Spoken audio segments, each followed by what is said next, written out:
guys, today we're going to be doing a 99 to Beat Q&A because the show is now over. So if you don't know, I was a contestant on 99 to Beat. I come 41. Should have won, but we won't go into that. The show is now over. Caitlin won. Congratulations. And I have had some questions throughout me being on the show, so I thought I would give you some of the tea, some of the juicy goss, whatever you want. I'm gonna answer it. Okay, the first one. What was a challenge you found super difficult but managed to succeed at? When I was on the show, I wrote down every day what games we played so that I could remember what ones I did. If I'm honest, it's got to be the exercise ball, hasn't it? If you didn't watch it. So there was one where 99 exercise balls come down from the ceiling. This was the first game. There was 100 of us and one person wasn't gonna get a ball. Why was I the bottom two? I realised when I'm blindfolded, I struggled because the next time we were blindfolded, I was out. So it was difficult, the blindfolded ones. I just seemed to lose all of my senses as soon as I was blindfolded. I would say the exercise ball one. Also, I was really, really anxious because I had to drive up there on my own. It's 4 hours away from where I live. I had to stay there for 2 weeks on my own as well, which is very daunting for me. I've never really done anything like that before. And then also to meet 99 new people, as well as all the producers, all the cameras, be on TV. It was very, very daunting for me. So the first game, when I could hear that I was almost out, I was actually having a panic attack whilst playing that game. I was really panicky. I was shaking. I ended up having like watery eyes after. It was all a lot. So I think it was just very, very intense for me. So I struggled on that mainly because of nerves, anxiousness. Let me look at the games and see if there's any other one. One that I did actually find quite difficult was the spaghetti one, where you've got spaghetti in your mouth and you've got to pick up 6 pieces of penne on the spaghetti. I did actually find that quite difficult. It was actually quite hard because the spaghetti was cheap spaghetti. I tried it at home and it's well easy because we've got the better spaghetti. But when you've got like the flimsy spaghetti where it's in your mouth and it's just holding on for its entire life, it was very, very stressful, and I just remember really struggling with that, but I did get through, so there we are. Okay, the next one, I knew this would come up. Was there anyone in the group you didn't get on with? Now look, there's 100 people in a room. You're all bigger characters. There are some people that aren't my type of person, I'll say that. There's no one that I necessarily didn't get on with or didn't really like. I didn't like argue with anyone or fall out or anything like that. There were just some people that weren't my kind of people. And if I had the option, I wouldn't be hanging out with them, let's be honest. I think, obviously it's a TV show, so some people were really big characters. And for me, I find it a bit intimidating sometimes. I can be quite confident in a bigger character if I'm comfortable in a room with people that I know, like my family or something. But if it's a bunch of strangers, I'm really nervous and quite timid and quiet. And then when it's massive characters, it's just a bit much for me. And 2 weeks straight, 13, 14-hour days, they get a lot. Okay, because you go home and you're in the same hotel with them. So when you're trying to go for a swim or go for a little, you know, sauna, they're all there. You can't escape. So yeah, I would say there was no one that I didn't get along with. There was just some people that weren't my type of person. And I'm sure I wasn't some people's type of person either. It is what it is. Who are you closest with out of the contestants? This is a difficult one because originally I was close to someone, I'm not going to name them, but they become real weird real quick.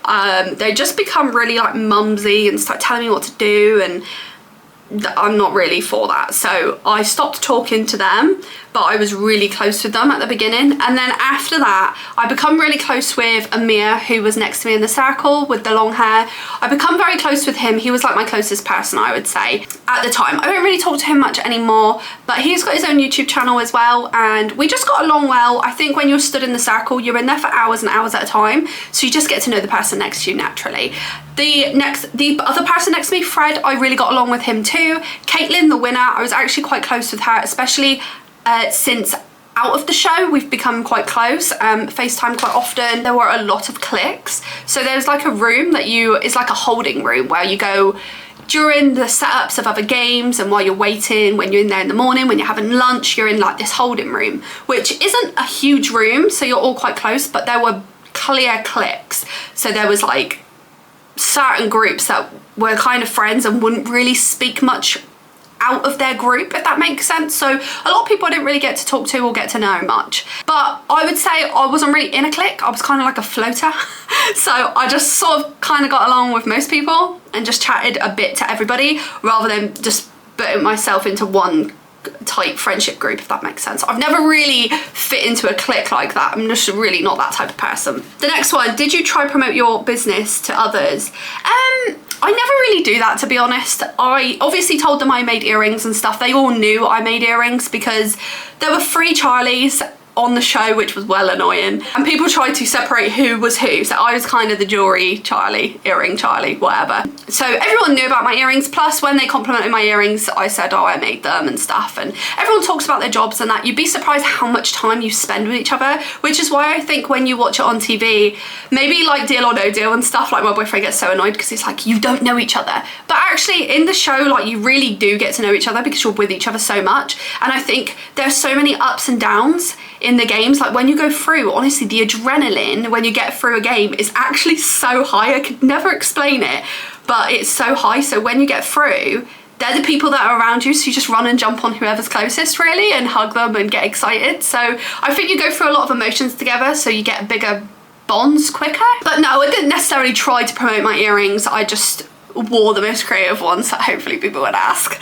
I did get a couple of people order from the show though. Sarah ordered a few times. Caitlin ordered some customs. Who else? I feel like a couple of others have ordered, but I can't remember.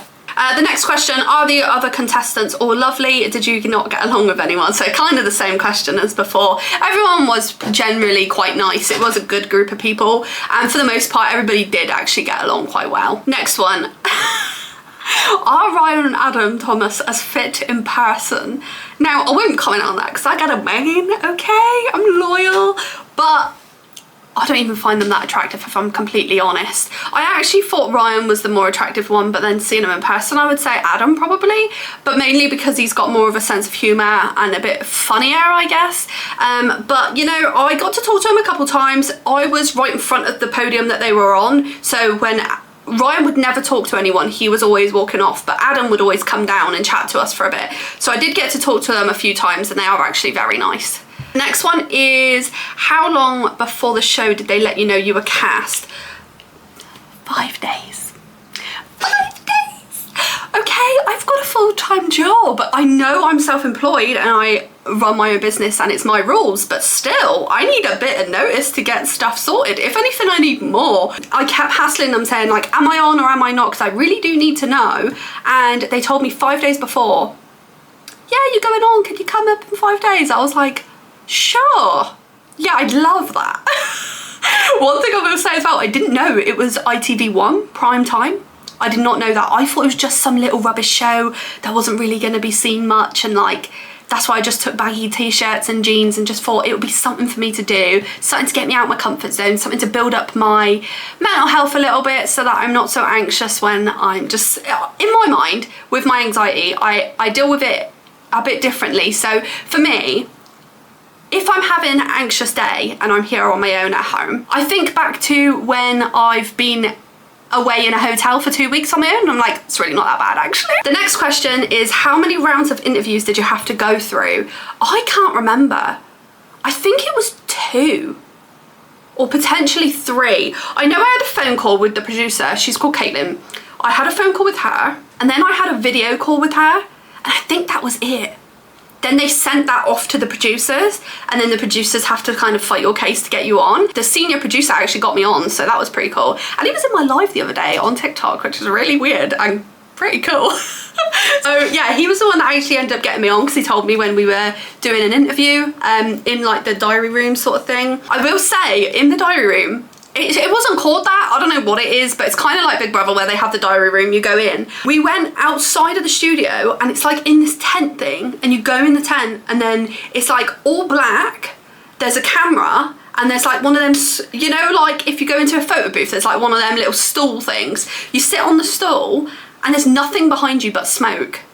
On the TV show, it was like blue background with like spotlights and stuff. It was none of that. It was literally just smoke behind you. It was so weird. But you could see on the camera, their screen, that how it was meant to look, like how it's going to look on TV. Another question I've got is, were there dress code restrictions?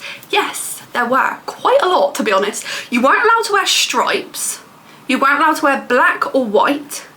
You weren't allowed to wear any logos. That was pretty much the only restrictions as far as I can remember. So I was struggling because I was like, what on earth do I wear? I wasn't sure, so I ended up wearing just jeans, trainers, and then just baggy t-shirts because I just felt like it was the easiest thing, especially because I was traveling now. I had to take a suitcase and stuff, so I just took 2 pairs or 3 pairs of jeans and then just a bunch of baggy t-shirts. And I even went shopping while I was there to get more because I was running out of clothes because we were there so long. Someone asked how long was the filming. So it was dependent on how far you got. I got through over halfway and I was there nearly 2 weeks. So it's actually quite long time filming. Now, another question I have here is, did they provide you food and accommodation?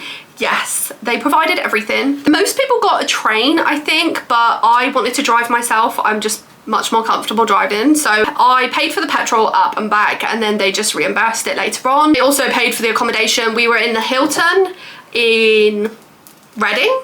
So it was quite a nice hotel, actually. I had quite a nice big room. It was lovely food there. The breakfast was included as well in the hotel. And then for lunch and dinner, you would have it on set. So you're there literally. I woke up at 5:30 in the morning every day. We would leave at 6:30 and then we would come home sometimes 10 p.m. It was very, very long days sometimes about 8, but it was quite late in the evening, and I wasn't expecting the days to be as long as they were because you don't even get time to think. You literally get to your hotel room. I rang my boyfriend when I got to the hotel at night, told him everything that happened for the day because there's a lot to unpack. And then I'd fall asleep and then I'd be up again at 5:30. And it was like that for literally almost 2 weeks. So it was very long and I was exhausted by the end. I was really struggling. Like, I had bruises all up my arms, my throat was gone. It was a lot. But as for the lunch and dinner, we had that provided on set. So they would give us like these. Oh my God, I would never do that to your video, would I? This guy. As for lunch and dinner, we had these boxes that were given to us, and in the morning you would tick off what you would want. There was like 3 different options, a vegetarian one and then 2 other ones. It was always really weird food. Like, they would try and do the most, but no one wanted that. Everyone just wanted nuggets and chips or something easy. But it was like couscous and quinoa and all this stuff. I've never even had any of this stuff before, and I was like, what is this? And I'm just eating it, and I haven't got really a sense of smell or taste anyway, so it doesn't really bother me, but I'm just eating it thinking, I don't even know what this is, but you're so hungry that you just eat it anyway. But they just give you these boxes at lunchtime and then dinner, and then you just eat that basically. Right, the last question I'm going to answer is, would you do it again? Yeah, I think so. It's dependent. I would just say I would do something like that again, but I would find out a lot more information, find out if it's prime time or not, so I can doll myself up a bit better. But I think just get a bit more information and know what I'm getting into a little bit more. But I really enjoyed it. I would love to be on TV again. I would prefer to be on TV for my business rather than just like a game show. I would love to be on something where I can show off my earrings, or maybe teach how to create something, or be in some sort of crafting competition or something. I don't know. None of them things really exist. Kind of like Bake Off, but for like crafts. That would be really cool. Nothing like that really exists right now, but I did speak to the senior producer and I followed them all on Instagram and stuff. We're all friends on Instagram, all the producers and stuff, and they're all independents. They all work on different shows. So I did tell a lot of them, like, if a craft one or small business one or anything ever comes up, please do let me know, because I'd be really interested in taking part. And the senior producer said that he would take my number as well and make sure that he'd let me know if anything comes up. So that'll be nice. So maybe in the future, if there's anything cool that comes up, then I would love to jump on it. But apart from that, I really enjoyed it. It was a great experience. I learned a lot. I loved seeing the behind the scenes of ITV and how it's filmed, and the cameras and all the drones and the setup and how they produced it. It was just really interesting to see from that aspect of it rather than just watching it on TV, and then being able to watch it back and be like, it was nothing like that. It was really fun. So yeah, I think I would definitely do it again. This is the last 99 to beat video, so if you enjoyed it, please give it a like, comment, subscribe, and hit the bell icon so you get notified when I post a new video. If you'd like to check out my small business, it's charrings.com. I make earrings. I'm wearing my cherries today, but as you can see on my wall, I make lots of different earrings and accessories, so if you'd like to check them out, it's on my website. Everything is linked in the description, as well as my social media if you want to come and follow me on those too. Thanks for watching, and I'll see you in the next one. Bye.